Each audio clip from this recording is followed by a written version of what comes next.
빅토리 앤 루시무드 몽고메리 지음 김양미 옮김 김지혁 일러스트 출판사 인디고 2.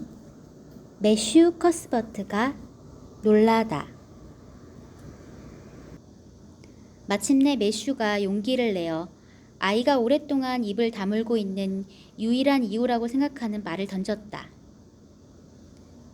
꽤 지치고 배가 고픈가 보구나. 하지만 이제 거의 다 왔단다. 1.5km만 더 가면 되니까. 아이가 숨을 깊이 내쉬면서 공상에서 깨어나더니 별을 따라 머나먼 곳을 여행하고 돌아온 사람 같은 몽롱한 눈길로 매슈를 바라보았다. 여자아이가 속삭였다. 아, 아저씨, 우리가 지나온 저 하얀 곳의 이름이 뭐죠? 매슈가 무슨 말인가 싶어 잠깐 생각하다가 대답했다. 가로수길을 말하는 게로구나. 아주 예쁜 길이지. 예쁘다고요? 어머, 예쁘다는 말만으론 모자라요. 아름답다는 말도 맞지 않아요. 그런 말로는 한참 부족하다고요. 아, 그래요. 황홀하다가 좋겠어요. 제가 더 멋지게 상상할 수 없었던 경우는 이번이 처음이에요. 여기가 정말 마음에 들어요. 아이가 가슴에 한 손을 대며 말을 이었다. 아주 이상 야릇한 통증이 왔어요. 하지만 기분 좋은 통증이었어요. 아저씨도 이렇게 기분 좋은 통증을 느껴본 적이 있나요? 글쎄다. 기억이 안 나는구나. 전 많이 있었어요. 고상하게 아름다운 걸 볼 때면 늘 그래요. 하지만 그렇게 아름다운 곳을 그냥 가로수길이라고 불러선 안 돼요. 그런 이름은 아무런 뜻도 없으니까요. 이렇게 부르는 게 좋겠어요. 기쁨의 하얀 길. 여러 가지 상상을 할 수 있는 멋진 이름 같지 않나요? 전 장소나 사람 이름이 마음에 들지 않으면 항상 새로운 이름을 지어붙이고 그렇게 생각하곤 해요. 고아원에 있던 헵지바 젠킨스라는 여자아이도 로잘리아 드 비어라고 항상 상상했어요. 다른 사람들은 거길 가로수길이라고 부를지 몰라도 전 언제나 기쁨의 하얀 길이라고 부르겠어요.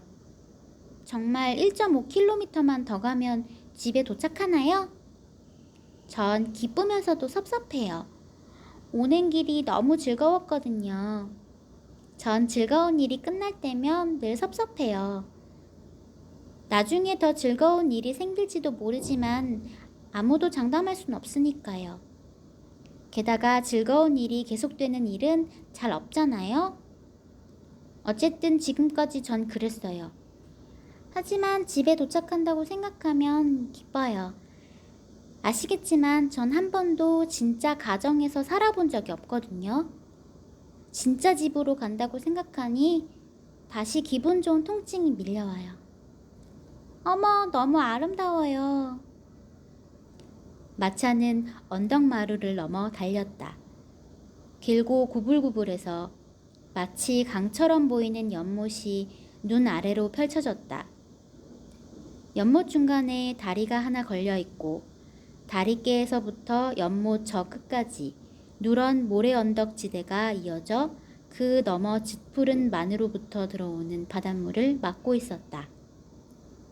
연못이 갖가지 색깔로 아름답게 빛났다. 진노랑빛, 장밋빛, 오묘한 초록빛이 환상적으로 어우러졌고 이름 모를 야릇한 빛깔들이 함께 조화를 이루었다.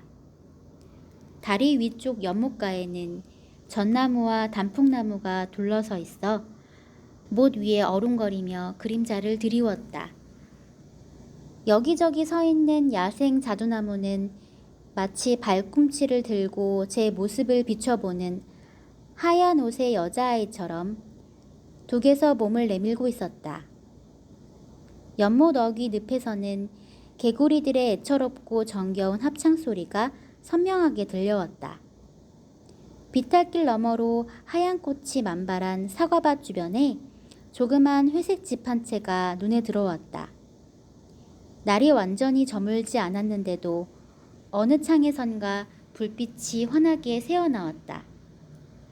매슈가 입을 열었다. 베리 연못이란다. 어머, 그 이름도 마음에 들지 않아요. 제가 지어볼게요. 뭐라고 할까? 그래요. 반짝이는 호수가 좋겠어요. 네, 그 이름이 딱 어울려요. 짜릿한 느낌이 드는 걸 보면 알아요. 꼭 맞는 이름이 떠오를 때면 항상 이렇게 가슴이 짜릿해 오거든요. 아저씨는 어떨 때 가슴이 짜릿하세요? 매슈가 생각에 잠겼다. 글쎄다. 그래, 오이밭을 파헤치다 징그럽게 생긴 하얀 벌레가 나올 때, 그때 항상 그런 기분이 들더구나. 어머, 그런 기분하고는 전혀 다른 것 같은데요?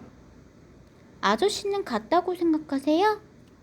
벌레와 반짝이는 호수 사이엔 공통점이 별로 없잖아요. 안 그래요? 그런데 사람들은 왜 베리 연못이라고 부르나요? 아마 저기 저 집에 베리 씨가 살고 있어서일 게다. 다들 언덕 과수원집이라고 부르지. 저 집 뒤에 있는 우거진 관목숲만 없다면 여기서도 초록지붕 집이 보일 텐데. 하지만 다리를 건너 길을 돌아가야 하니 800m쯤 더 가야겠구나. 베리 아저씨 댁엔 여자아이가 있나요? 너무 어리지 않고 제 또래 정도 되는 여자아이 말이에요. 11살쯤 된 딸이 하나 있지. 이름은 다이애나란다. 어쩜. 아이가 숨을 길게 들이마시며 탄성을 질렀다. 정말 사랑스러운 이름이에요. 글쎄다, 잘 모르겠구나. 난 전혀 기독교인답지 않은 것 같은데. 제인이나 메리나 뭐 그런 점잖은 이름이 더 좋더라만. 다이애나가 태어났을 때 그 집에 묵고 있던 선생님한테 부탁해서 지었다더구나. 제가 태어났을 때에도 그런 선생님이 가까이 있었다면 좋았을 텐데요. 어머, 지금 다리 위에 있잖아요. 전 눈을 꼭 감아야겠어요. 다리를 건너는 건 언제나 무서워요. 중간쯤 왔을 때 다리가 갑자기 잭나이프처럼 접히면서 그 사이에 끼어버릴지도 모른다는 상상을 도무지 안 할 수가 없거든요. 그래서 전 눈을 감아버려요. 하지만 중간쯤 왔다 싶으면 꼭 눈을 뜨고 마는 거예요. 다리가 진짜로 접히는 모습을 놓치기 싫어서 말이에요. 무너지는 소리가 굉장하겠죠? 전 그렇게 큰 소리가 좋아요. 이 세상에 좋아하는 게 많다는 건 멋진 일 아닌가요? 휴, 다 건넜네요. 이제 뒤돌아볼래요. 잘 자요, 반짝이는 호수님. 전요, 제가 사랑하는 것들한테는 사람에게 하듯이 꼭 잘 자란 인사를 해요. 그러면 좋아하는 것 같거든요. 저 연못도 절 보고 웃는 것 같네요. 마차가 언덕을 올라가 모퉁이를 돌자 매슈가 말했다. 집에 거의 다 왔다. 초록지붕 집은 저기... 아, 말하지 마세요.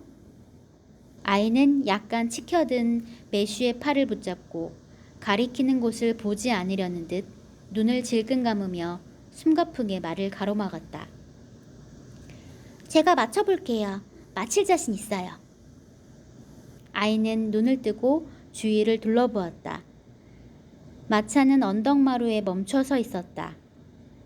해가 넘어간 지 좀 되긴 했지만 부드러운 노을빛이 아직까지 남아 세상을 선명히 비추고 있었다. 금전합빛 서쪽 하늘 위로 교회 뾰족탑이 거무스름하게 솟아 있었다.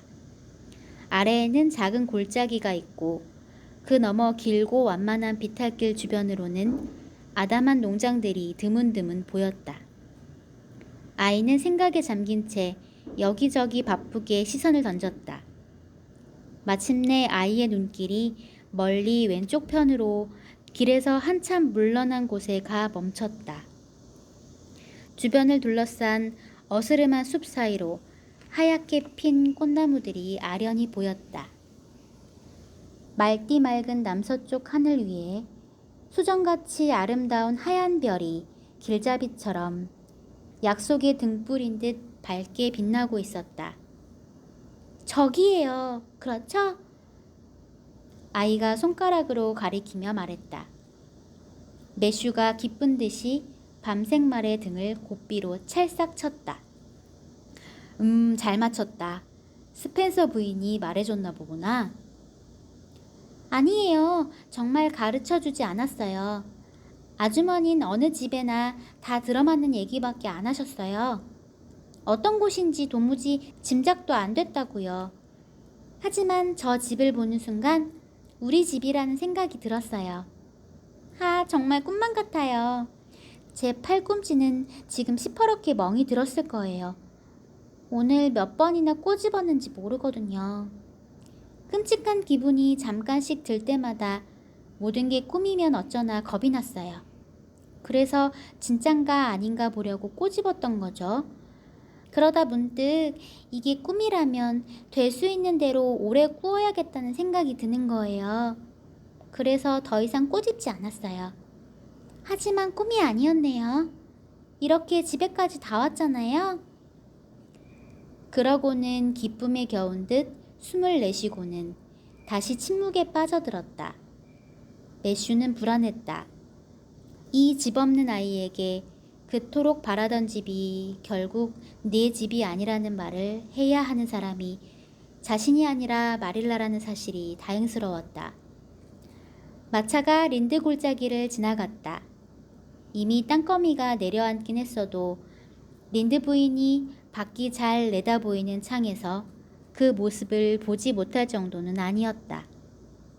마차가 언덕을 올라 초록 지붕 집으로 이어진 기다란 오솔길로 접어들었다. 두 사람이 집에 도착할 때까지 매슈는 사실이 드러날 때가 가까워 온다는 생각에 자신도 모르게 마음이 움츠러들었다. 매슈가 걱정하는 것은 이 일로 인해 겪게 될 마릴라나 자신의 불편이 아니라 아이가 감당해야 할 실망이었다.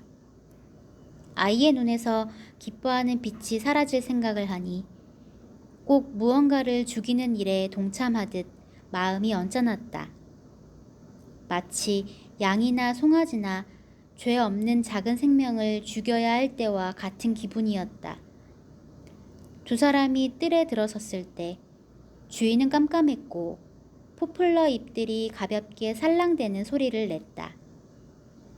매슈가 아이를 안아서 땅에 내려주자 아이가 속삭였다.